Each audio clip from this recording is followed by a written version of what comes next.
In this lesson, we're going to be talking about how to simplify radical expressions.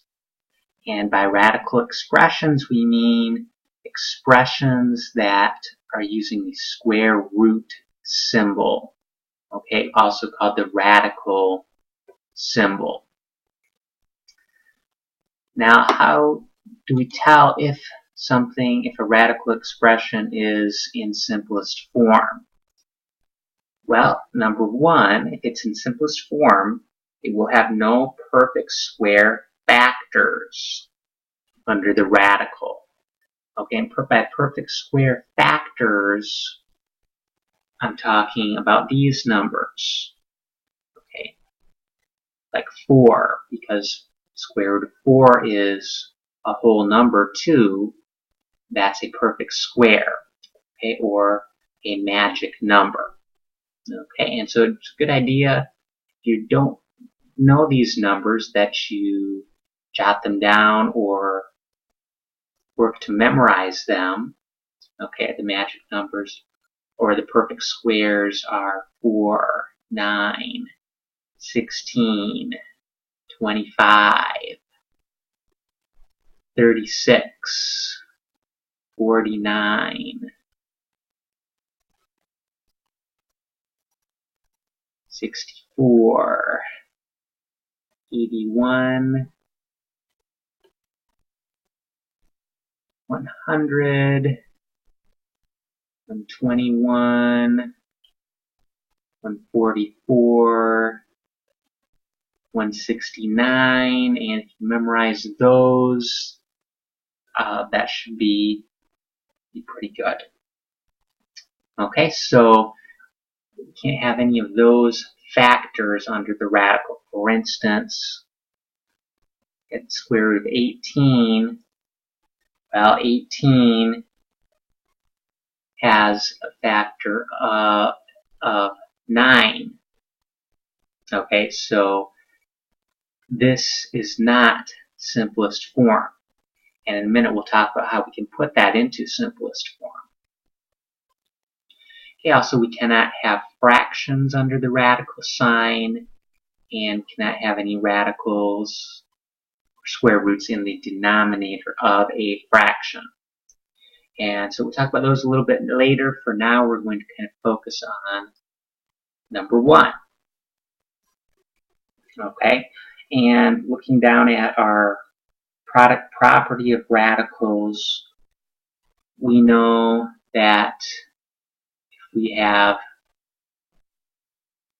two numbers being multiplied together under a square root sign, that's the same as taking the square root of each of those individual numbers and then multiplying them together. Okay, that's equivalent. So, for instance, the square root of 9x equals the square root of 9 times the square root of x. And we know that the square root of 9 is a whole number 3. So this is equivalent to that, and this is actually the simplest form of this radical expression. Okay?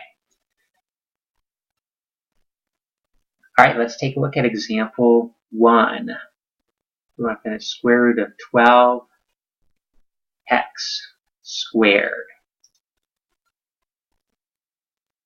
And right now this is not in simplest form, so we're going to rewrite this as a product of numbers. And basically what we want to think about in the number 12, what is a perfect square factor? What is a magic number that is a factor of 12?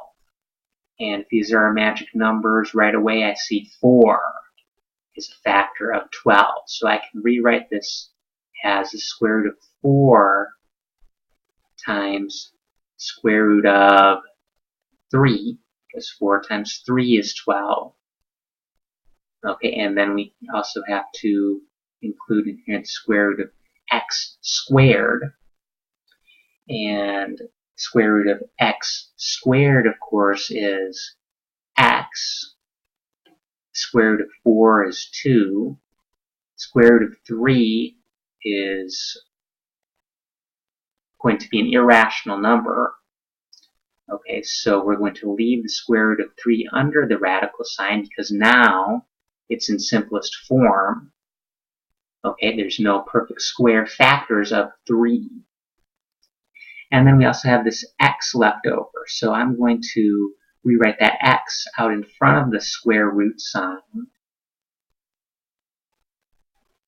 2x times the square root of 3 is we have now written this number into simplest form. These two are equivalent, but this one is in simplest form now because it meets these qualifications. Okay, we don't have any fractions, and we don't have any perfect square factors under the radical sign. Okay, so that's what we're doing today, and this should be review from last year. Let's take a look at another one. Square root of 8 times the square root of 2. Now on their own, these would both be irrational numbers and kind of complex to figure out.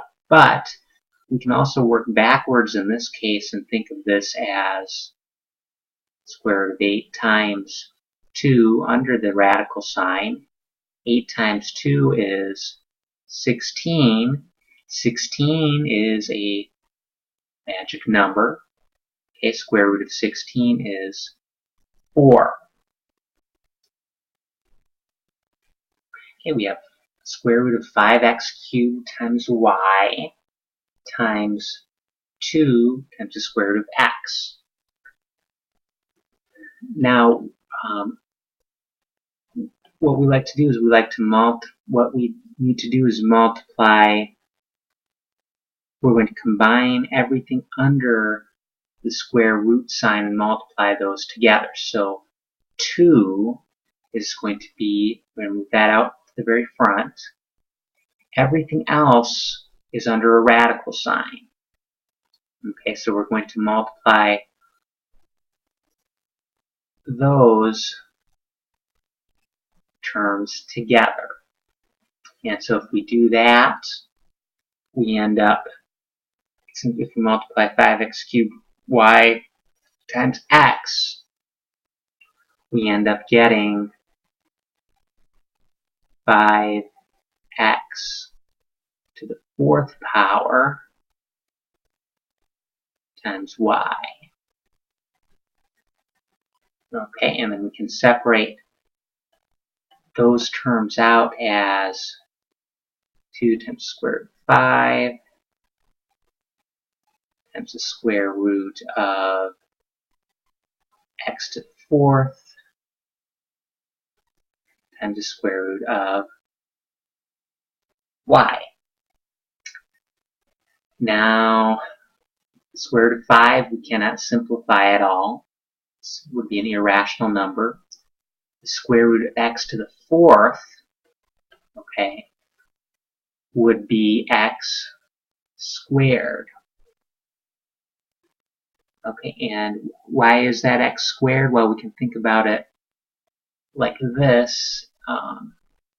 X to the 4th equals x squared times x squared. And we know that the square root of x squared is x. Okay, square root of x squared is x. So x times x is x squared. Square root of y, we cannot do anything to simplify that. So what we end up with is this 2 times the x squared times the square root. We're going to put everything we couldn't simplify, that's under the square root sign. So the square root of 5 goes under the radical sign, and y goes under the radical sign. And then that is our simplified expression.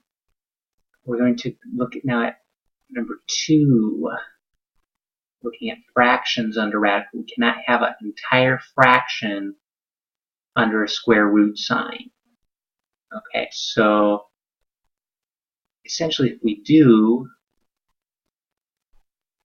to simplify that expression, we take the square root of whatever's on the top and the square root of whatever's on the bottom. Okay, so if we get the square root of fraction 4/9, okay, that's the square root of 4 over the square root of 9. Square root of 4 is 2, square root of 9 is 3, so we can simplify it to 2/3.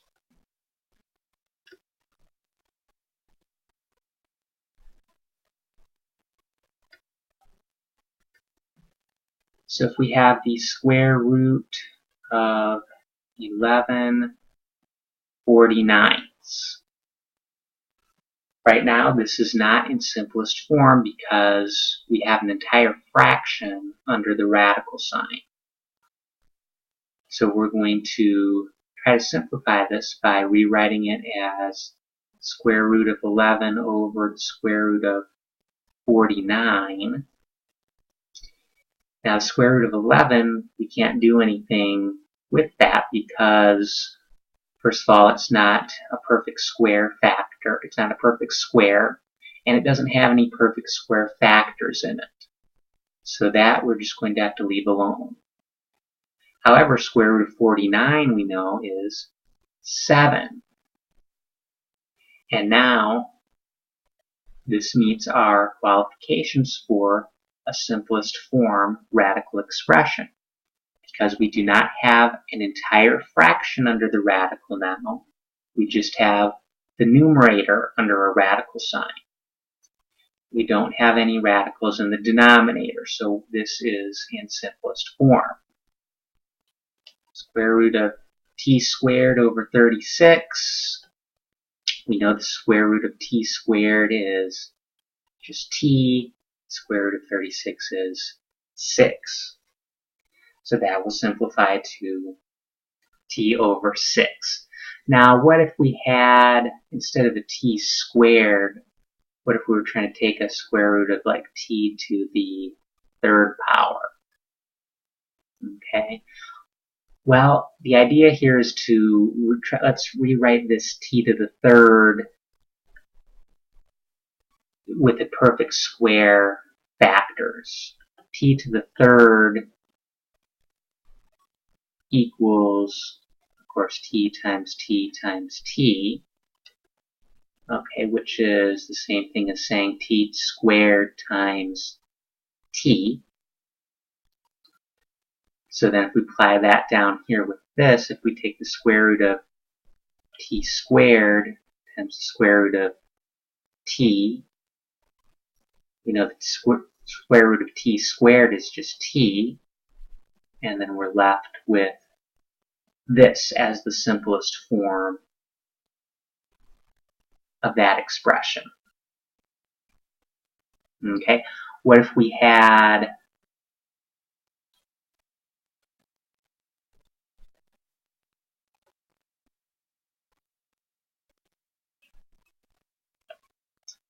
we're trying to find the square root of x to the 5th. Okay. Well, x to the 5th, we can rewrite this as square root of x squared times square root of x squared times the square root of x. Okay. Because x squared times x is x to the 5th. And then we can simplify, okay, I've got x times the square root of x, or x squared times the square root of x. So that's how we can simplify variables to higher powers like that.